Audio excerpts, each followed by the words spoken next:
শিরক মানে সালাফগণ বলছেন যে আইয়াজআলা লিল্লাহি নিদ্দান, আল্লাহর সাথে কাউকে সমকক্ষ করা, ইয়াদউহু কামা ইয়াদউল্লাহ, তাকে ডাকা আল্লাহকে ডাকার নাই, আও ইয়াখাফু, তাকে ভয় করা আল্লাহকে ভয় করার নাই, আও ইয়ারজুহু, তার কাছে চাওয়া কামনা করা যেমনটা আল্লাহর কাছে কামনা করা হয়, আও ইহিব্বুহু কাহুব্বিল্লাহ, আল্লাহকে ভালোবাসার নাই তাকে ভালোবাসা, অথবা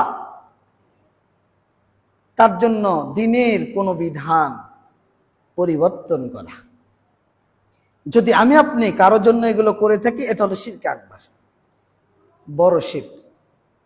যে শিরক আপনাকে দিন থেকে বের করে দেয়, যে শিরক আপনাকে জাহান্নামী নির্ধারণ করে, যে শিরক আপনাকে চিরদিন চিরকাল চিরস্থায়ী জাহান্নাম হিসেবে ঘোষণা করে, ইসলাম থেকে আপনাকে খারিজ করে দেয়।